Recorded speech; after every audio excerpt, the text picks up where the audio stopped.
amarkaasna oo ka soo baxay maxamed cabdullaahi farmaajo oo maanta u fadhiya in loo dhaariyo xildhibaannimo ilaa maalinta dhibkaas oo dhacay oo wiilashaas kabaha lagu aasay ka bacdi dalka waxaa ka dhacay dhibab kaloo fara badan oo ugu dambaysay kayskii gabadhii Ikraan Tahliil ee nabasugidda ahayd ilaa hadda raq iyo ruux meel lagu sheego la laayahay intaasoo dambiye ah oo dalka ka dhacay oo dhibaatadaas la geystay waxay dhaceen xilligii oo maxamed cabdullaahi farmaajo madaxweynaha dalka ka ahaa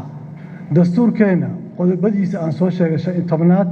ilaa ay qodobka 38aad waxay ka hadlayaan xuquuqda muwaadinka iyo in la ilaaliyo amnigiisa badqabkiisa noloshiisa iyo cirdigiisa iyo sharaftiisa iyo karaamadiisa in la ilaaliyo intaasoo dhan amarka madaxweynihii hore meeshan fadhiyaa lagu xadgudbay intaasoo dad ah oo anigu aanu ahay victimkii lagu xadgudbay waxaa dhacday marka Soomaalida dhaqan ay leedahay xeer ay leedahay ay ku wada hadasho dhaqankii iyo xeerkiina soo marin dad badan oo kale oo dhibka qayb ka ahaa oo ugu dambeeyay taliisii nabasugidda asaga taliisii nabasugidda oo ugu dambeeyay si Soomaalinimo intii igu yimid ayuu wuxuu weydiistay in aan cafiyo ra'iisul wasaarihiisa yimid wuxuu weydiistay in aan cafiyo taliyii operationka hogaaminaya hadda inuu baarlamaanka fadhiyo Umar Saadiq John dad eelkiisa u yimid in aan cafiyo warsaday ninka kaliya ee operationka ku jiray ee markaan warsaday hal u warsaday sidoo amarka ninka soo bixiyay inuu yahay maxamed cabdullaahi farmaajo ilaa hadda mid dhaqan Soomaaliyeedna kama hayo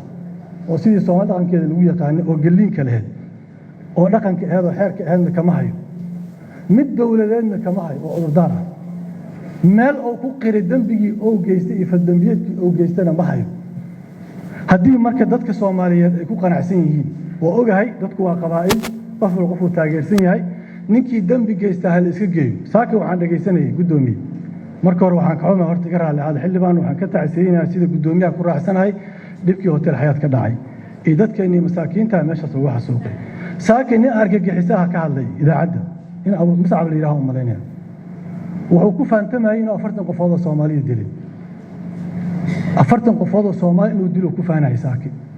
oo u celebrate gareynay oo dhahay wax suuqnay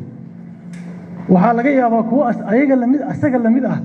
intii iska yimaadaan xil dalka qabtaan ay dhacdo hadeertaan haddii maalin kasta marka ninkii mansab dawladeed haaya oo dadka xasuuqo kii argagixisada dadka xasuuqo baarlamaanka lagu soo dhaweeyo ama xil dawladeed loo dhiibo annagana aan ka aamusno see dalkan ku hagaagi karaa ii sheegay dalkan si uu ku hagaagi karo male dalkan wuxuu u baahan yahay in la xisaabtamo maxamed cabdullaahi farmaajo waa nin Soomaaliyeed waa nin oo isku deegaanahay waa nin isku ka nimid ama inuu dhaqankii xeerkii Soomaali soo maraa lagu yaqaanay oo ii soo hoydaa dhibaato ii geystay ama waa inkii sharciga laga oofiyaa doodeedii intaasay taala qodobada dastuurkaana gudoomiye dastuurka waa ku takhasusay waana aqaana waana iska soo akhriyay ninkan human rights violation aan ku haystaani asagana mas'uuliyadda qaaday saas daraadeed waxaan rabaa for the record waxaan meeshaan u imid shaqo culusan qarankan u hayaa aniga waxaan meeshaan u imid for the record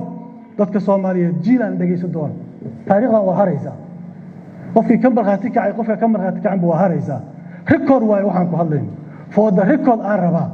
in kuwa hadda xukunka qabsaday ay falku sameeyo kala sameeyeen oo qof idinka in lamida ay gurigiisa u dhicin hadda xukunku waa la wareegay bari mar raba inay dad guriga u dhacaan mar raba inay qof gurigiisa ku weeraraan mar raba qof mudaharada inay weeraraan bari waa mudaharada doontii